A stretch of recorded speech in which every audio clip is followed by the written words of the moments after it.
Hello and welcome to the Happiness Project. Is there such a thing as too much worry? Worries, doubts, and concerns are all a part of the human experience. Worrying constantly, thinking negatively, and expecting the worst can have a negative impact on your emotional and physical health.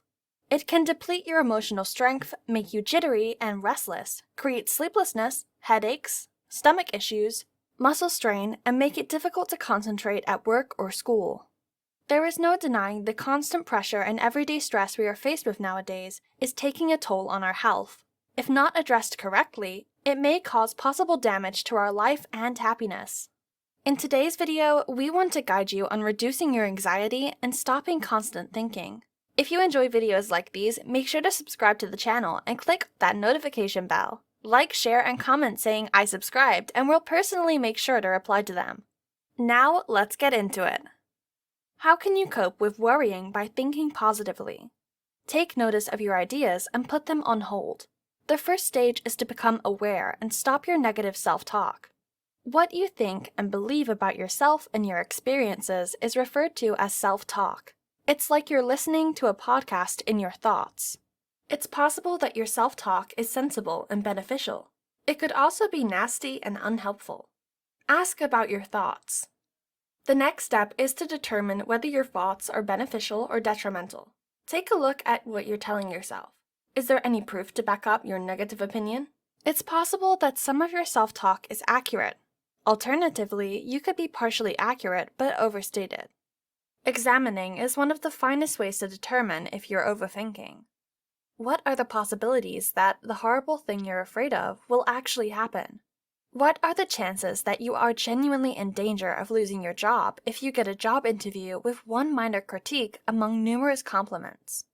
The chances are likely to be slim. The worrisome thoughts of most chronic worriers are fed by views about worrying, both negative and positive. Negative attitudes about worry. You could think that your constant worrying is bad for you, that it will drive you insane or impair your physical health. Alternatively, you can be concerned that you will lose all control over your worrying, that it will take over and never end.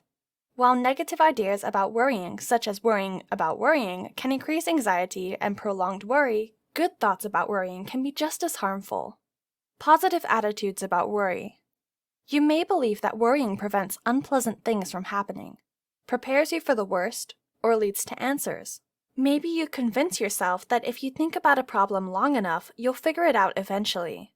Maybe you think worrying is a responsible thing to do, or that it's the only way to make sure that you don't forget something. If you believe that your worrying serves a positive function, it's difficult to break the worry habit. You may reclaim control of your troubled mind once you realize that worrying is the problem, not the solution. The what ifs. What if I said the wrong thing? Characteristics of an overthinker. Trying to figure out what your buddy or coworker meant by that casual remark or a sidelong glance. Worrying over what to post on social media and being anxious when others are having a better time or receiving more likes than you. Reading and rereading text to figure out the message's true meaning.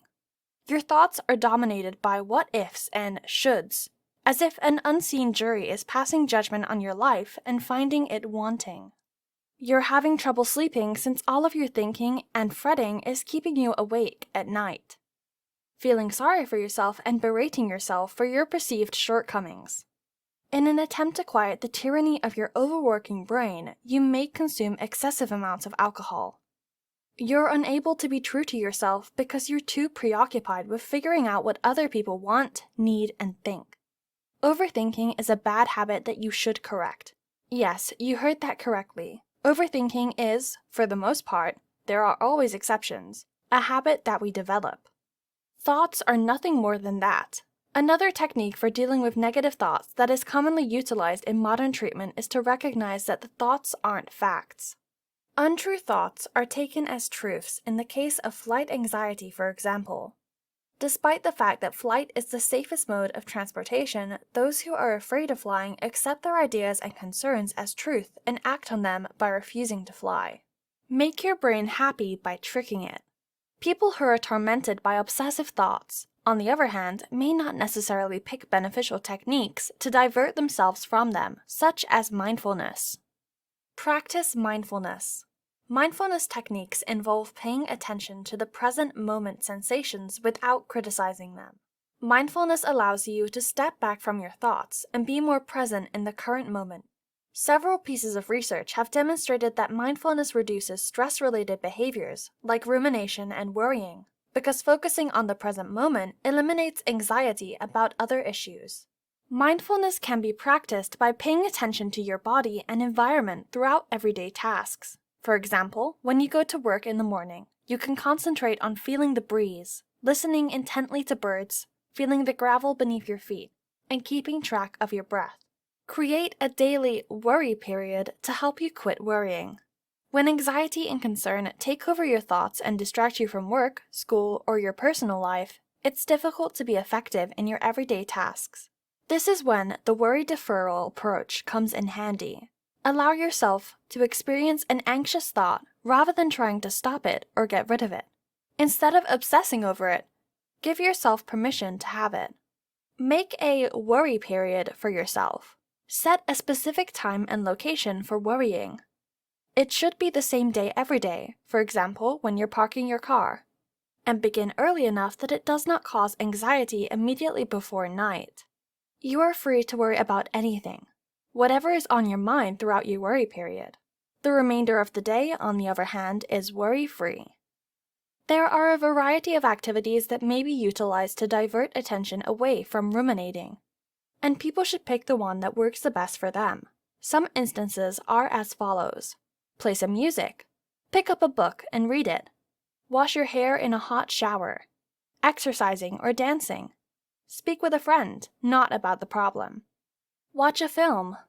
Meditation for mindfulness. Concentrate on what you have control over. Allowing yourself to become engaged in your troubles will not solve anything. If you have any control over what's going on, attempt to shift your attention to what you can do to prevent or resolve the problem. Consider coping tactics if you don't have control over what's going on. If you're feeling really anxious and need to unwind quickly, go for a brief walk, meditate for a few minutes, or narrow your concentration to what's in front of you. Consider how your attitude and effort can make a difference now and in the future when you're feeling more relaxed. Your thoughts should be questioned. Negative ideas should not be allowed to consume you. Recognize that your emotions may be interfering with your capacity to look at circumstances objectively, causing your mind to deceive you. Take a moment to consider the evidence. Is there proof that your hypothesis is correct? Trust your gut instinct. You may have muffled out your own inner voice over the years of second-guessing others and analyzing, rethinking, and overthinking. It's possible that you have no idea what it sounds like.